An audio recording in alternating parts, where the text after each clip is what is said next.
This Torah class is brought to you by TorahAnytime.com. Okay, good morning, Rabbi Glatstein. Welcome everyone to the Kalal Agar de Pirka, Parshas Vayeishev. Before we start, I have a bakasha perhaps. I have good news. Retz Hashem, we're working on trying to print the Shiurim in safer form. Retz Hashem hope to come out at Lashon HaKodesh Purim time. And Baruch Hashem, that sefer is pretty much covered. And then, so we're working on something for Yamim Noraim in English. As Hashem will be with the art scroll, come out at the end of the summer. If anybody wants to participate in helping the project see the light of day, there are opportunities to do so. You could speak to me, be greatly appreciated, and hopefully Toyelas Harabim. Okay, Parshas Vayeishev, and of course Chanukah, Haba Aleinu L'Tova. So we have a tough ordeal to try to find a connection to the between the Parsha and the Yom Tov of Chanukah.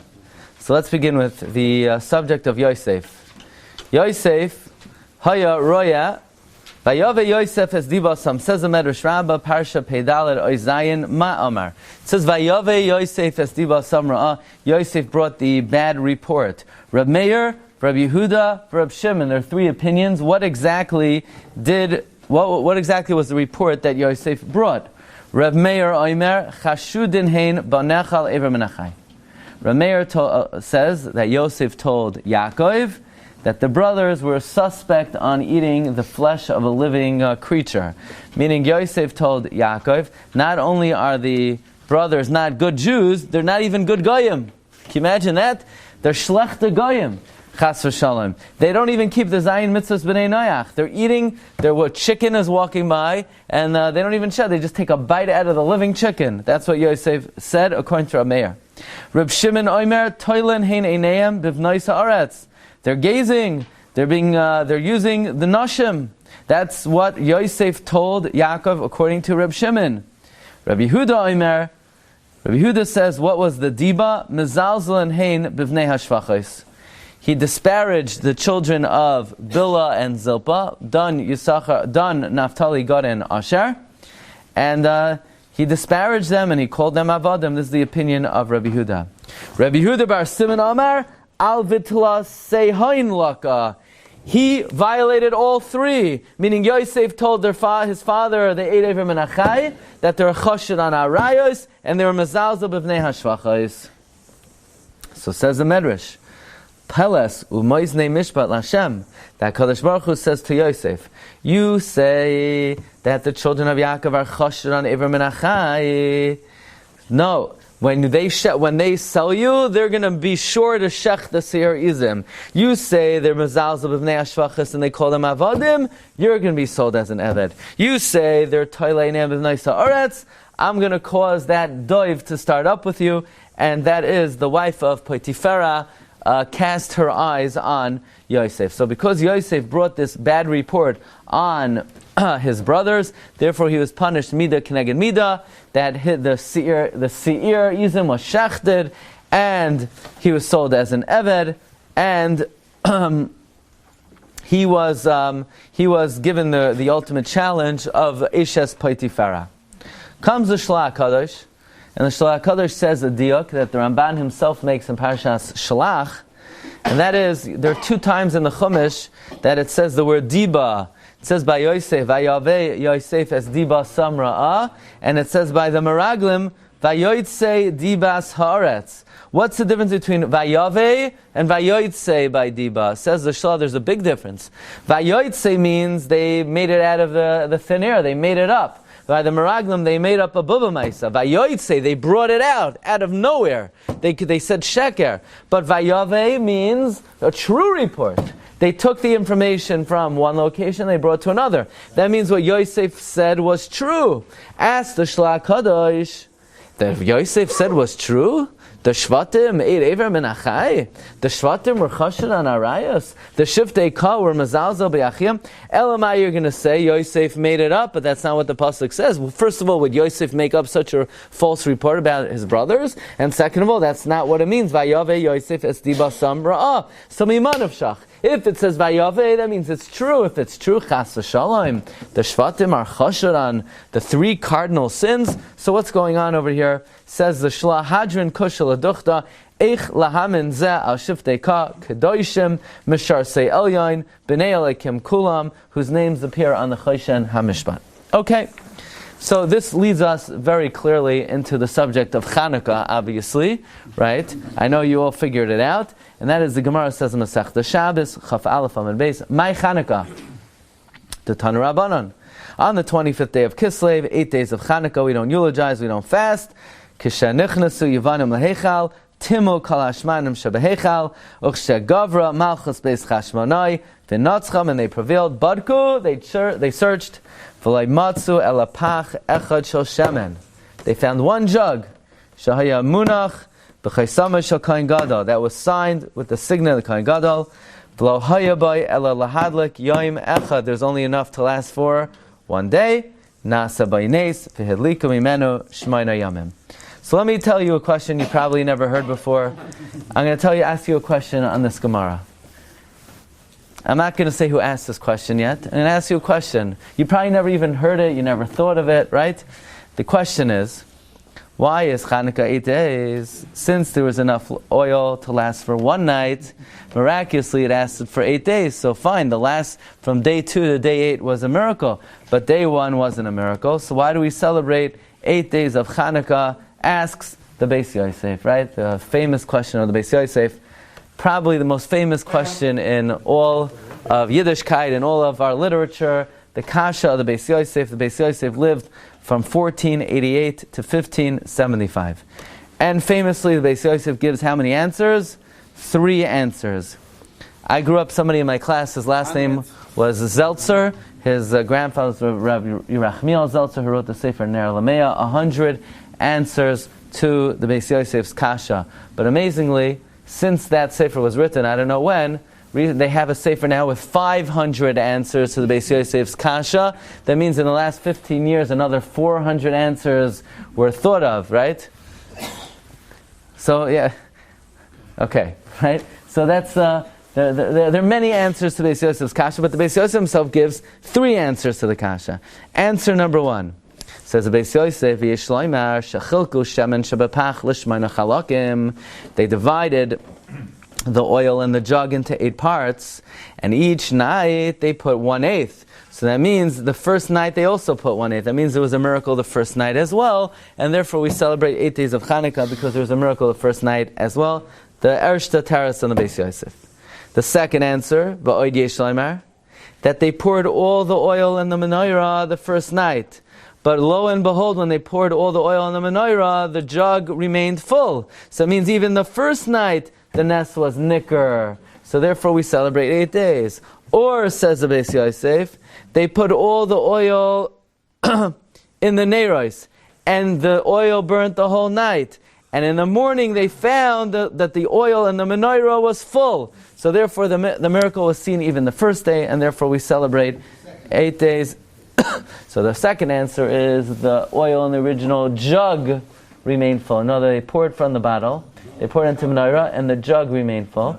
The third answer is, it seems that they poured all the oil into the menorah, and it burnt the whole night, but in the morning it was still full in the menorah. I thought it went down 1/8 instead of the whole thing. That's not one of the answers of the Beis Yosef. We're going to speak about that answer. It's a good answer, but these are the 3 answers of the Beis Yosef. Comes Rav Yerachmiel Zeltzer, and he says the truth is that even though the Beis Yosef gets all the credit for the question, but the Beis Yosef, who lived in the 15th century, was not the first person to have thought of this question. Says the Ner Lameya, the truth is, the first person to ask this question was the Meiri. The Meiri lived already in the 13th century, 1249 to 1316, look at number 5. The Meiri asks, V'layla harishon shalahayu sham neis hashemen. Right? Why do we celebrate the first day?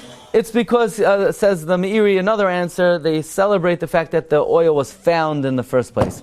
But still, you see the Meiri is bothered by this question that we all attribute to Beis Yosef. So the truth is, the Beis Yosef already 230 years before the Beis Yosef, the Rishonim already bothered by this question, says the Ner Lameya, who of course is the expert on the subject of the Beis Yosef's question.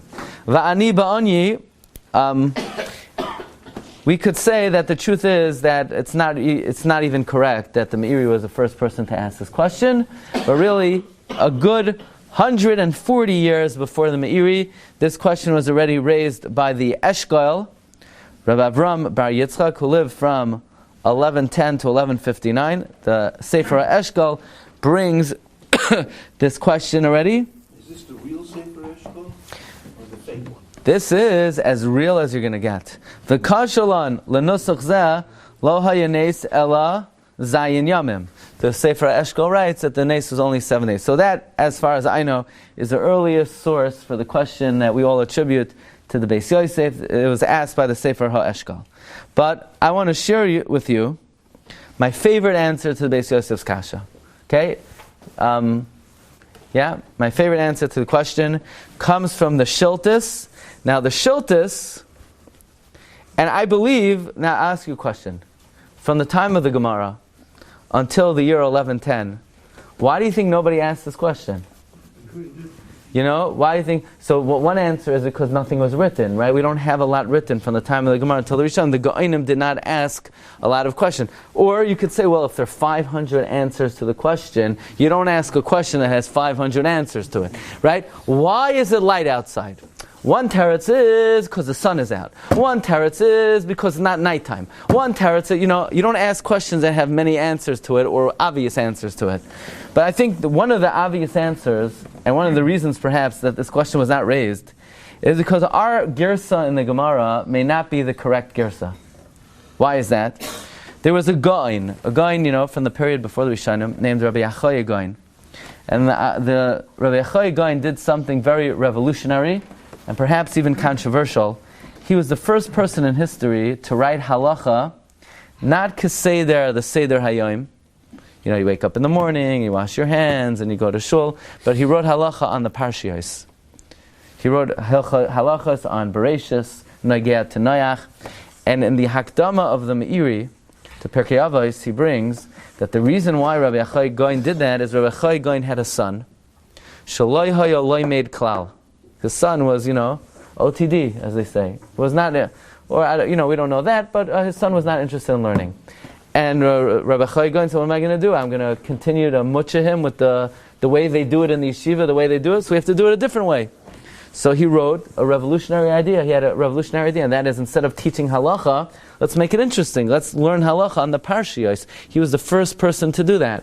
So interesting, in his halachas, the Parshas Vayishlach, he says like this.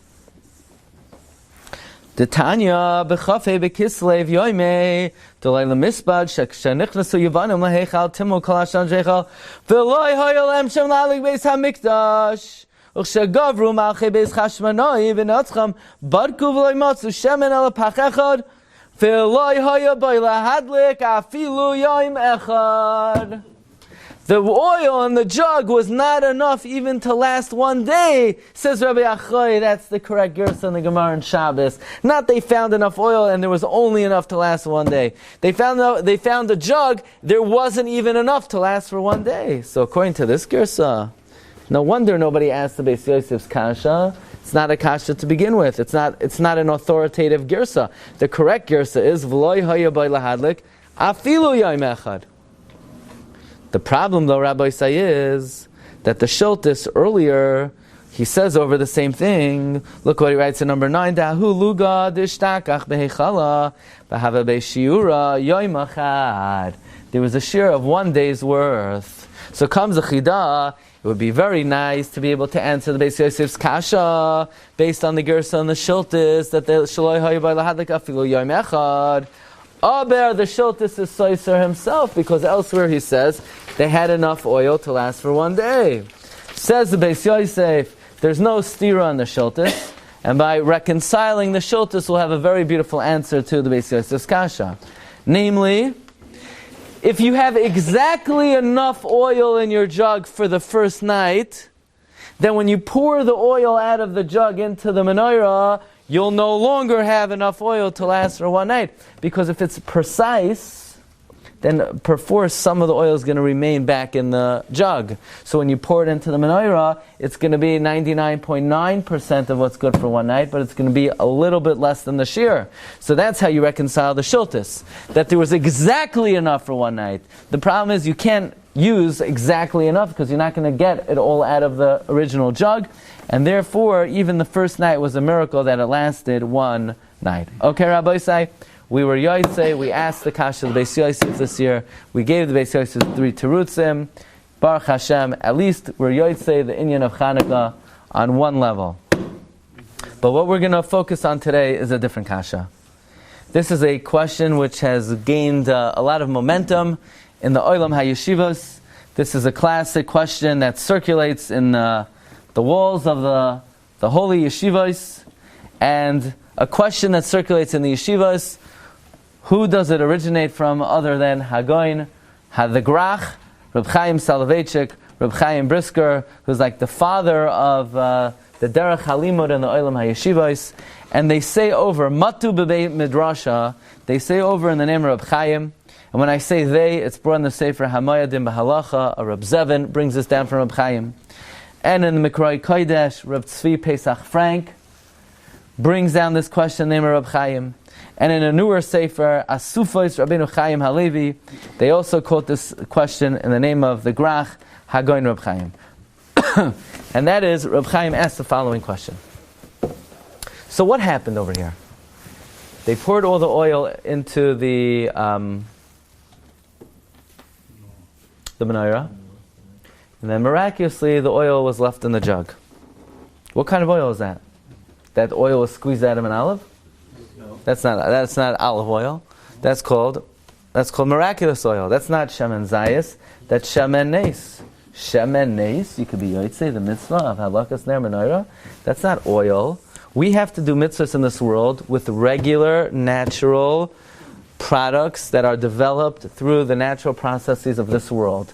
We're not able to fulfill mitzvahs with supernatural products. Im Kain asked Reb Chaim, what a beautiful miracle the Chanukah miracle was. But number one, it was pointless. Number two, we weren't yotzei the mitzvah. And why would we celebrate a miracle that we can't use the halacha? And we were not yotzei the mitzvah of the menorah. Look at number 11. B'chugei ha-yeshivos, Ravacha Shmua b'shem Reb Chaim Soloveitchik, Liyashiv ha-kusha ba'ofen makari. Eich yatsu yidei chayvas hadlakas ha-menorah ba'osoi shemen. Harei ein kosh ha-menorah elo shemen zayis, olive oil. Shemuvanoi k'mashma usai. That it means, as it implies, shemen shagadal al eitz zayis, oil that grew on an olive tree. V'nasem mipriya zayis, and came from the fruit of the olive. V'zehoy shemen shel nes. This was olive oil. This was miraculous oil. V'loy shemen shel zayis. Well, we had this question 2,000 years before of I wasn't around. I can't tell you. I don't know. But that's the kasha of Reb Chaim. Says Reb Chaim, and this is called the Mayadim Halacha and the Mikroi Kodesh of Reb Tzvi Pesach Frank. By the way, Reb Tzvi Pesach Frank, the Rav Yushalayim, one of the two Gedolim that Rav Vatya says was Pe'er Hadar. Tzvi Pesach Frank had a son-in-law, Rav Yosef Kohen, who was on the Bezdin together with, I believe, Rabbi Yashiv and the Tzitz Eliezer. Rav Yosef Kohen. You ever hear Rav Yosef Kohen? Rav Yosef Kohen's son is who? Rav David Kohen, the current Rosh Yeshiva of the Chevron Yeshiva, one of the Gedolei Hador today, Rav David Kohen, Rosh Yeshiva of Chevron. So Rav Yosef Kohen wrote, you look in the Mikroi Kodesh, Rav Tzvi Pesach Frank, he wrote footnotes on it. You'll see Hadras Kodesh on the bottom, footnotes of his son-in-law. So they say over that Reb Chaim gave the following answer. That Eina Chanami, there are two kinds of miracles. You could have a miracle in the kamos, in the quantity, and quantitative miraculous oil is not kosher for the performance of mitzvahs, but you could also have a miracle in the quality. Namely, let's say, says Reb Chaim, I would suggest, they put in all the oil the first night.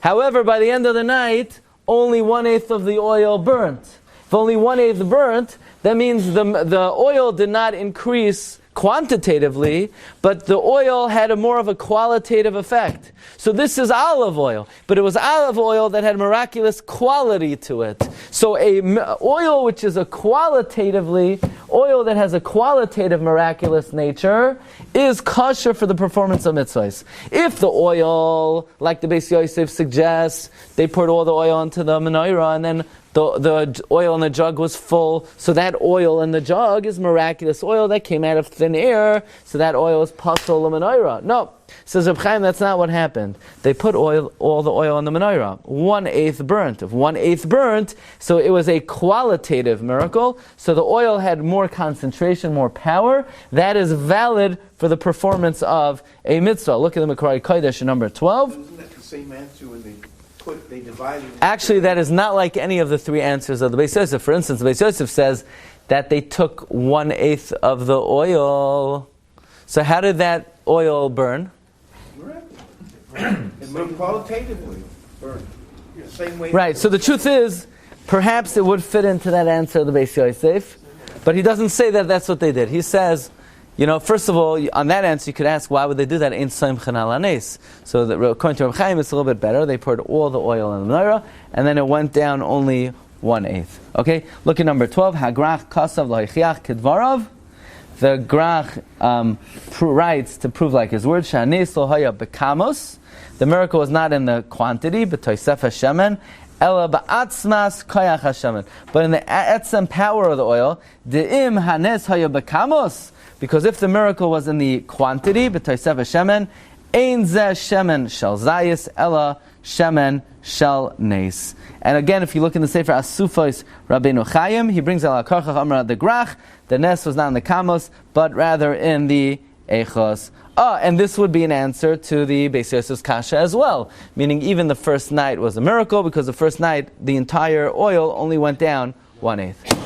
Comes Rav Tzvi Pesach Frank, and Rav Tzvi Pesach says, I'll bring you a raya to the chidush of Reb Chaim. In other words, I'll bring you a raya. The Reb Chaim's kasha is a gavaldiga kasha. Again, the question is, if the oil sort of was created out of the thin air and it's miraculous oil, how could it be yotzei the mitzvah hadlakas ner menorah?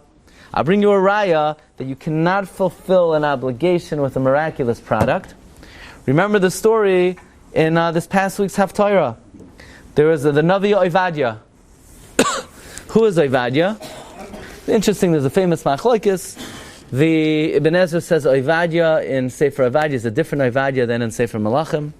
Because in Sefer Ovadia he's a prophet, and Malachim he's only called the Yarei Shamayim. If it's the same prophet, why in Malachim would we only refer to him as a Yarei Shamayim? But the Abarbanel and Chazal, they all learn that it's the same Ovadia. What did Ovadia do in Malachim? Ovadia wanted to save the Nevi'ei Hashem. But he, to save Nevi'im, it says, Ovadia hoya yorei es Hashem, he feared God. Es Hashem l'rabbis tamidei chachamim. He saved over 100 Nevi'im, but it's going to cost money. So how did he save them? He borrowed, and then he died. And he left the poor Almana with big chayvas. And the Almana comes crying to Elisha, and the Almana says, what should I do? So Elisha said, you have any oil? She said, I have a tiny bit. So Elisha said, borrow vessels, borrow. And she takes the little bit of oil, and she starts pouring it into the vessels, pouring. And she filled up hundreds of vessels, and now Elisha said, sell the oil, and that's how she paid back the chayvas. That's the story in Malachim Beis. Comes the Radak, look at number 15.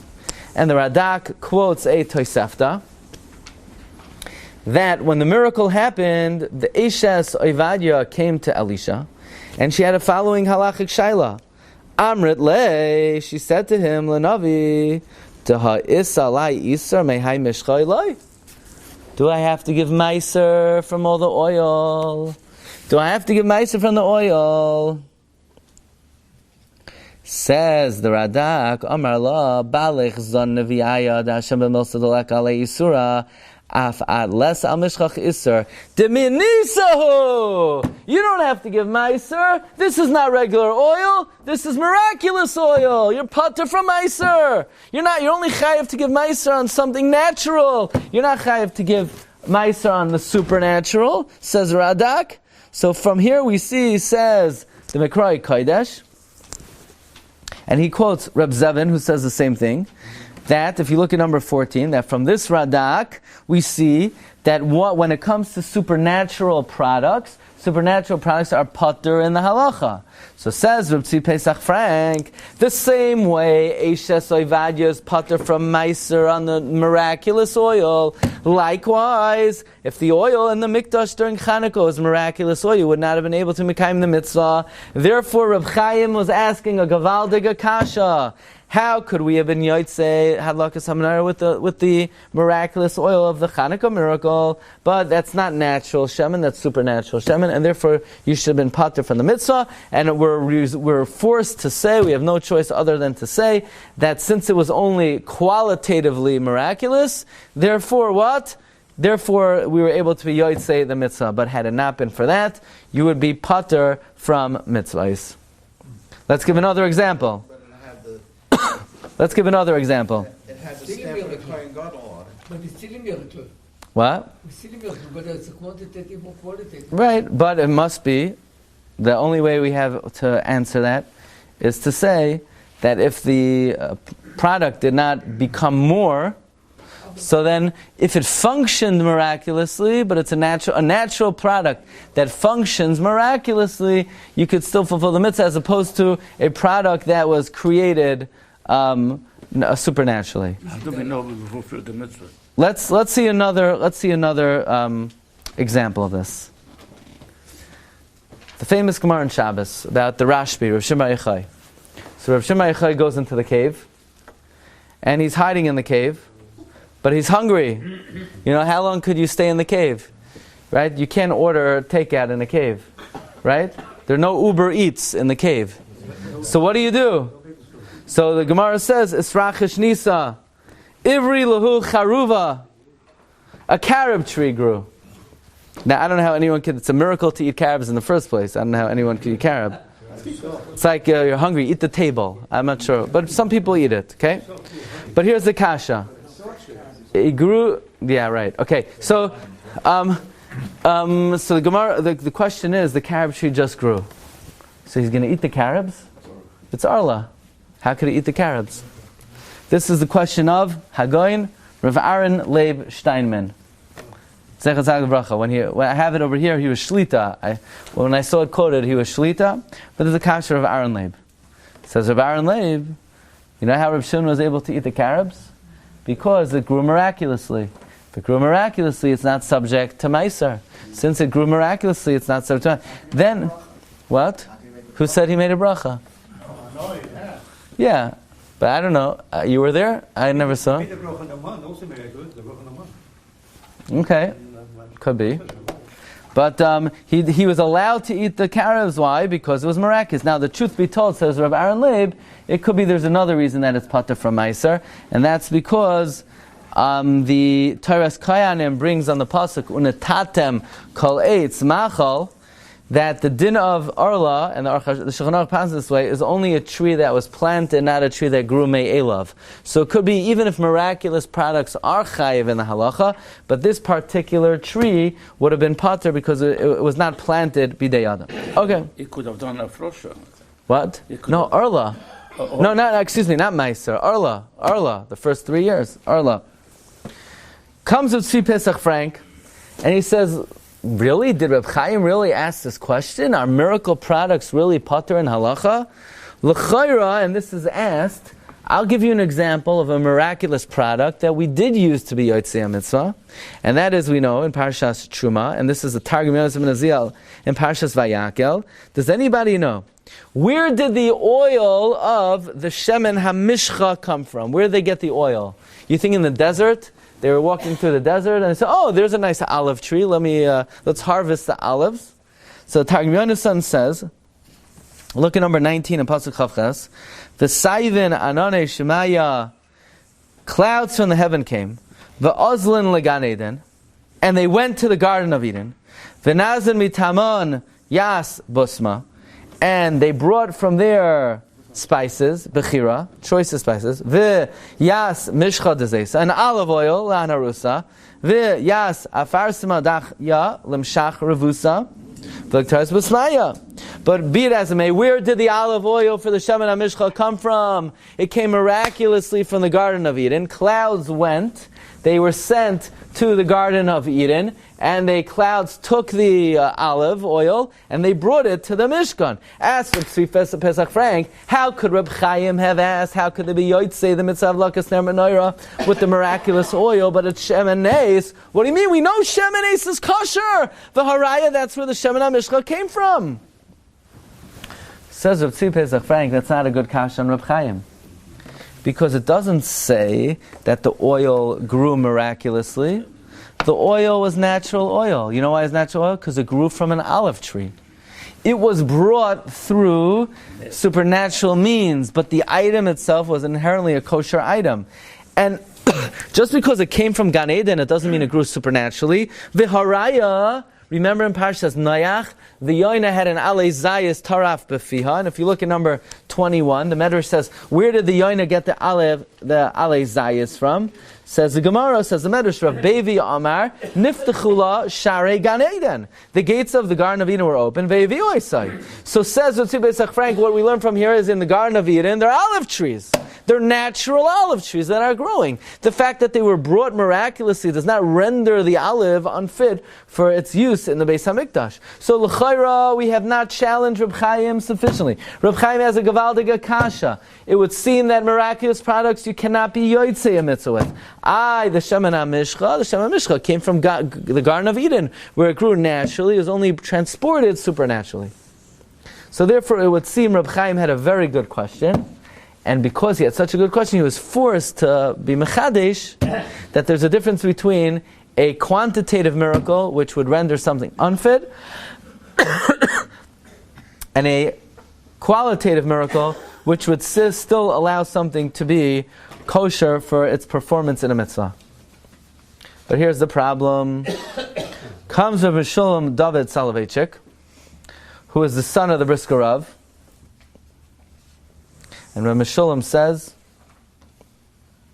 that the Brisker Rav never said this answer over in the name of Reb Chaim. He denies the whole thing. Meaning this is not Reb Chaim's teretz, that they poured all the oil into the menorah and it only burnt an eighth, because that would not be a sufficient teretz. You know why?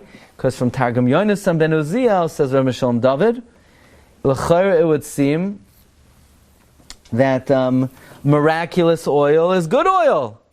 So therefore, says Rabbi Shalom David Soloveitchik, he denies the fact that Reb Chaim ever asked the question, because we see from the Targum Yonasan that Reb Tzvi Pesach Frank quoted that miraculous products are kosher for the performance of a mitzvah. Let's bring another raya that Reb Chaim cannot have asked the question. And that is, Reb Chaim, you can't use miraculous products from menorah? So your only answer is what? That they poured all the oil in and it only burnt an eighth? But there was a very chashuv Jew by the name of Rabbi Yosef Karo. And by the way, I don't know if you ever heard, Rabbi Yosef Karo has a question. I'm not sure if you ever heard it. He has a question that why do we celebrate 8 days of Chanukah, but the first day wasn't a miracle? You ever hear that question? And some of the answers he gives is they poured all the oil into the menorah and then the jug was still full. But that oil is quantitative miraculous oil, and yet the Beis Yosef has no problem that they use the quantitative miraculous oil for the menorah. So you, Reb Chaim, hold you can't use miraculous products, but then you're arguing on Rabbi Yosef Kar, you're arguing on the Beis Yosef. The Beis Yosef clearly holds you could use miraculous products for the oil, and therefore says the Reb Tzvi Pesach Frank, l'chayra, Reb Chaim never asked the question. However, you could say, no, Reb Chaim did ask the question. You know why? L'chayra, Reb Chaim asked the question because let's quote another Gemara. Look at number 24. It's a Gemara B'Matzia, and it's a Gemara in Masechta Tainis. So you have this big vault. You know that vault that you have with all those golden coins in it, and you have a diving board, and you dive off the diving board, and you go swimming in your money. You know that treasury that you have. So the halacha is, every year you have to count it to be able to give meiser. So you also should be mispala that the Rebbeinu Shalom should send bracha to your assets. So the Gemara discusses, should you first daven, then count, or first count, and then daven? So what does the Gemara say? First daven, and then count, because once you've counted, if you want to, let's say you have $1 million, you've counted $1 million, you want the Rebbeinu Shalom to add to it. But it's going to be an open miracle if you count and then daven. So it's better to do what? It's better to daven and then count. And then take off meiser. I have a question. So that means you're expecting that you have $1 million in there. Very good. You're going to daven. Now it's going to be 1.1 million. Now, is that extra $100,000 that you got miraculously chayv meiser or pater meiser? L'chayra, we're saying that a miraculous product is pater, right? Miraculous. Well, if you daven and then a pot of gold falls down, that's not a miracle? It's natural. I have a kvittel for you, you know? Right? L'chayra, it's a miracle, right? So l'chayra, it's pater from meiser. If it's pater from meiser, then you're in big trouble. Because if you're going to daven, then Hashem's going to send you bracha, then you take off meiser, you're going to be taking min aptor al achiyuv. So it's a raya from here, not like Reb Chaim, that miraculous products are chayiv in mitzvahs. Because if they're pater in mitzvahs, how could you daven and then take off meiser? That's the kasha of the Kli Chamda. Meir Dan Polatsky, Talmud of the Avnei Nezer, he says, if you're going to say, like Reb Chaim, that in fact miraculous products are pater from mitzvahs, so how could the Gemara say daven, count, and take off meiser? Then you're going to be taking min aptor al achiyuv. How do you know you're going to gain? Maybe you will. So what are you davening for then? You're davening for you're hoping to gain. You get it, but not right then. Eventually you're going to get it, so you have no problem with the... You're davening so that you daven before you count, because you want it to be more before you count. Right. And then maybe it will be there, maybe not. So then, misafik, it's not a good meiser. First million is not a nice. First million you earned. You sold lemonade on the corner. That's not a nace. How did you earn it? You earned it because the Rebbeinu Shalom gave you a bracha. Okay, but that's called, well, you make money and you give meiser. There's open miracles and... What if you win the lottery? You don't have to pay masa? Lottery is natural. Lottery is not a miracle. People win the lottery all the time. In fact, here are the winning lottery numbers. You ready? So the Kli Chamda says a big chiddush. Kli Chamda says, listen to this very nice chiddush. Kli Chamda says, really miraculous products, says Reb Chaim, is pater from meiser. Is pater from mitzvahs. It all depends what the original product was. If the original money in the vault you earn naturally, and it's chayiv in meiser, so if it's nitoisef benes, then the addition has the same status as the original, and would also be chayiv in meiser. Likewise, the Taz, look at number 23, the Mikroi Kodesh says, the Taz answers the Beis Yosef's kasha based on the Zayar, that a little bit of oil remained in the jug so that there was what for the bracha to be chalan on the second night. So since the original oil was natural, whatever is nitoisef has the same status as the original. So if the original is chayiv meiser, whatever is added is chayiv meiser. If the original is kosher for hadlaka, the added is kosher lahadlaka. And therefore, it could be that Reb Chaim is not shlugged up from the Gemara B'Metzia, because yes, in this case, you would be chayiv if extra was added miraculously, but since the extra was added to something which was chayiv and meiser in the first place, whatever is nitoisef is still chayiv. So l'chayra Rabbi say Reb Chaim is still good, meaning we have not yet proved that something that's created out of the thin air is chayiv in halacha. All we proved is if something is added to something which is natural, then that it's still guided by the guidelines of halacha. Here's the real whopper over here. Here's the real whopper. Take a look at number 30.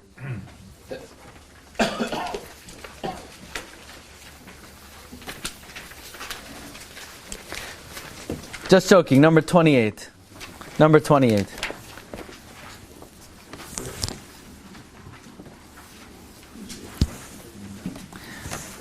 Says in the Sefer Asufos Rabbeinu Chaim Halevi, he writes, he heard from Hagoyin Rabbi Menachem ben Menachem. He's the Ram in Yeshivas Tifrach. You want his phone number? Okay. That he once met an old man in a hotel. And this old man says that when he was a young boy before his bar mitzvah, he was traveling on the train. And he turns to his right, and who's sitting next to him? None other than Reb Chaim. So the little boy said, Reb Chaim, I want to tell you the teretz to your famous kasha about how could they have lit with the miraculous oil. It's not shemen zayit, it's shemen nes. So Reb Chaim looks at the boy. He said, Yingala, ich hab das kein mal nit gefragt. I never asked this question. Nice to meet you. Now here's $1 to go buy a chocolate bar. But I never asked this kasha. So here we have Rabbi Menachem ben Menachem testifies that he met a zaken who met Reb Chaim, and Reb Chaim said, I never asked the question.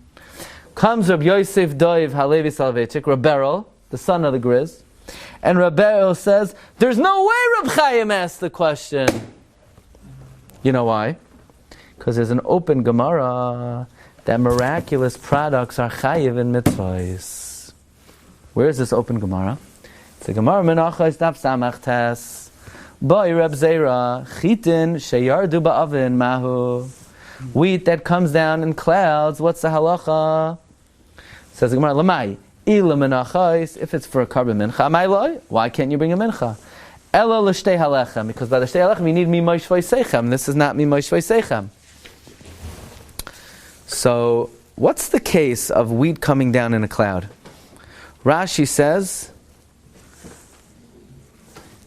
a water spout came. You know a water spout? It's like a water tornado. That's like a whirlwind, and it could suck up wheat. And according to Rashi, it was a water spout. Now, according to Rashi, you don't see nothing from there, because a water spout could naturally, it's a natural phenomenon, pick up wheat and bring it to the mikdash. So it's regular natural wheat. It just might not have grown in Eretz Yisrael. There's no wheat on the water spouts are only water. What? Water spouts are only But where did it get it? Where is wheat coming from the water? It got it from a ship. Okay? from the sheep. Got it from a ship. However, Tosfos learns that's not the case. Tosfos learns that the situation is Nerali da al yidei nes yardu ba'avim. They miraculously, it was raining wheat. You know, there's a famous book, Cloudy with a Chance of Meatballs, right? So this is cloudy with, it's raining wheat. How? It's a nes nigla. So comes Reb Beryl, right? Comes Reb Beryl, and he said, there's no way Reb Chaim could have asked the question. Why? Because you see from the Gemara Menachos, that's something that's absolutely miraculous. You'd be able to bring a carbon mincha from it. Shtei halechem, not because it's not mimosh seichem, but aber lamaisa, it is considered something which is subject to mitzvahs. Therefore, says Reb David Soloveitchik, the Griz never asked the kasha from Reb Chaim. Says Reb Beryl, the Griz never asked the question from Reb Chaim. Says Reb Chaim, I never asked the question. So this question that they say in the Olam HaYeshivos, Reb Chaim is makchash that he asked the question. The Griz, as reported by both of his sons, says that Reb Chaim never asked the question. And what we're here today to say is, Avad Reb Chaim asked the question.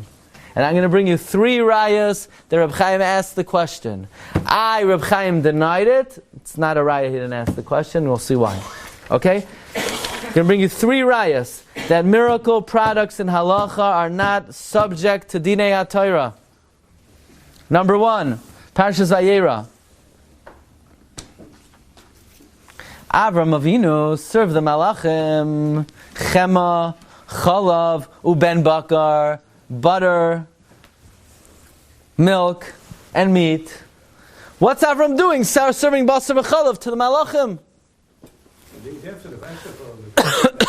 It's not a heimish shazach to serve basar v'chalav to your guests. No, it's not at the same time. They first for the cholov, then the basar. Asher asa, the key word is 6 hours. Comes the Malbim, and the Malbim says, Vayimaher la'asois oisoi. He hurried to make it. It should say Vayimaher levashel, le'afois, lishchoit. No. to make it. Because Avram Avinu made the cow. Why? Because Avram Avinu wrote a book called Sefer HaYetzirah. So he opened up his Sefer. He said he read from it. It's the page 373, how to make a cow. He followed the instructions, and he made a cow. That's what it means. Shalaka chema v'chalav uben abak asher asa. Says the Malbim, a miracle cow is not subject to halacha, and that's how Avram was able to serve the orchim, basar v'chalav. So you see from the Malbim that a miraculous product is not subject to halacha. Number 2. The Shla HaKadosh in this week's Parsha says the Shla, we asked to start the Shiur, that it says Vayeishev, Yosef, Yosef brought, he brought, that means it was a true report, that Taka, the Shvatim were eating Avram and Achai, that Taka, they were calling their brothers Avadim, that Taka, they were Mishtamesh Benashim, what's going on over here? Says the Shla, Avram Avinu wrote a sefer called Sefer HaYetzirah. Did he teach it to the whole world? No, he only taught it to Yitzchak. Did Yitzchak give it to everyone? Only to Yaakov. Did Yaakov give it to everyone? Avada not. In order to learn Kabbalah, you need to be miyuchas. So when Yaakov Avinu gave Gemara Shiur, all the Shvatim were there.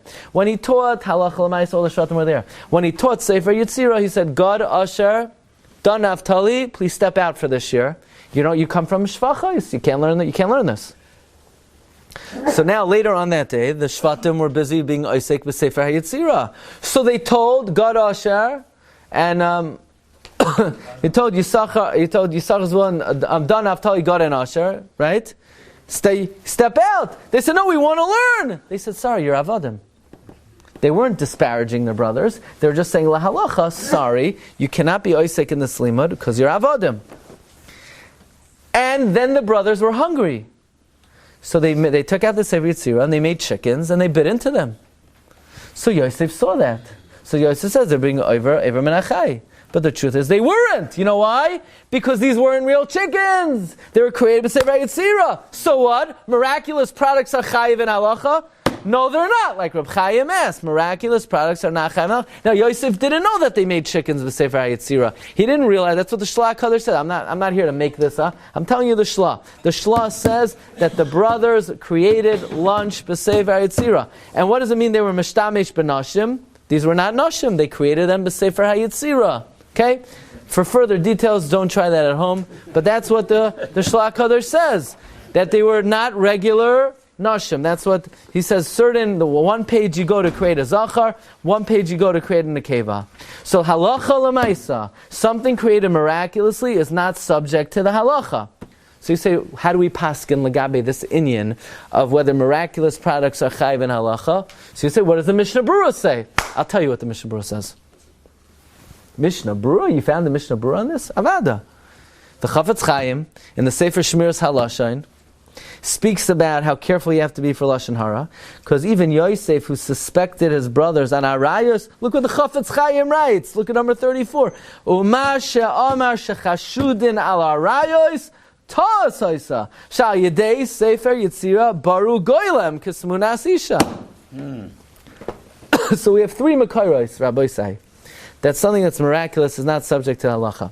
Number 1, the Malbim by the Ben Abakar Sharasa. Number 2, the Shla HaKadosh. That's how the brothers violated Avram and Achai. And number 3, the Chafetz Chaim himself. That's what the brothers were doing. So you want to say, how could you say Reb Chaim asked the Kasha, L'chayra, miraculous products are chayiv in halacha, as we see from the Gemara Menachos Samach Tes that they're chayiv in Menachos. We just brought 3 rayas, miraculous products are pater in halacha. Well, these products were created through the Sefer Yetzirah by human. The menorah, the oil, lasted because HaKadosh Baruch Hu made it. So then certainly it shouldn't be good. Certainly it shouldn't be good. No, loy b'shamayim hi. If human creation is pater from mitzvahs, so certainly if it came down from heaven, you would think it's pater. So Marav Rabbi said, no, loy b'shamayim hi. So Marav Rabbi said, we just brought 3 rayas. Miraculous products are pater and halacha. So then Reb Chaim could have asked the question. So why did Reb Chaim, when asked by the little Yingala, he said, Reb Chaim, I have an answer to your kasha. Why did Reb Chaim say, nishkefrekt, I never asked the kasha? So let me share with you something about brisk. Now you're getting the inside scoop on the yeshiva world. Reb Yaakov Kamenetsky said He was once telling his children about the derech halimud in Brisk. And he says that the seminal feature of the Mahalach of learning in Brisk is that they were medaktek with great precision and accuracy in every detail.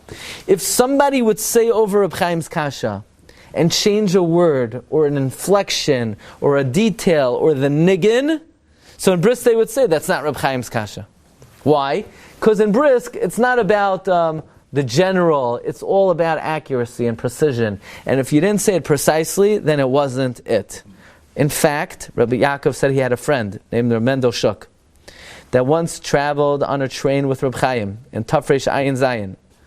Yeah, 1917. So Reb Mendel Shuk comes to Reb Chaim, he says, they say over in your name the following teretz to the Beis Yosef's kasha. Reb Chaim looks at the kid, he says, really? They say it over?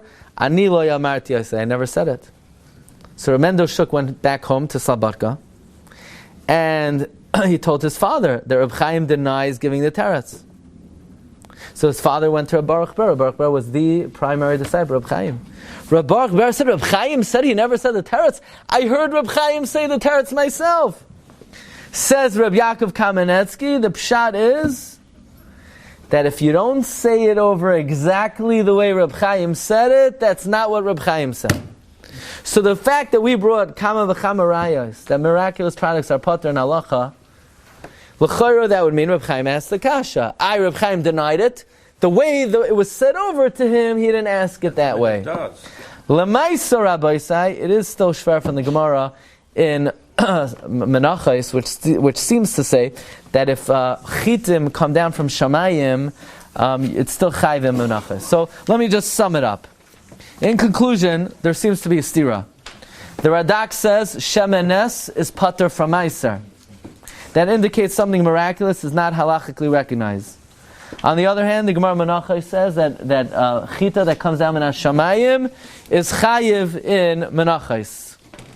So you could always answer the way you could say that maybe the reason why it's pater from Meiser is because since the original oil that Ovadia had already Meiser taken off, therefore it's pater from Meiser. That's why it's pater, like the Klichemda says. Because Ovadia originally took off Meiser from the little bit, and that's why the Gemara Menachos would say that if the chita came down, it's chayiv, meaning miraculous. It's not that miraculous is really chayiv. It's just, if something is regenerated miraculously, it's going to have the same status as the original. And that's why maybe Reb Chaim didn't ask the question, because the oil in the menorah was generated from original oil, which was kosher. Lamaisa, we still have three proofs that something which is miraculous is pater from halacha. Number one, Vela ben Abakar Shar Asa. Number two, the Shla by Iver Menachai. And number three, the Chavetz Chaim. So the truth is, we don't really know if Reb Chaim asked the question or not, but there certainly is some basis that something which is created miraculously is not subject to the halacha, and the limud is a very important limud. And that is, in this world, we always want the quick fix, the easy way out, the miraculous product, but we see it's not so simple. It could be you're not even yotzei if you do it miraculously. The real way to do something is through hard work, through amelos, and if you do it through your own sweat, then you're for sure yotzei l'chol hader. So Vayeishev, have a great day. You've just experienced another Torah class brought to you by TorahAnytime.com.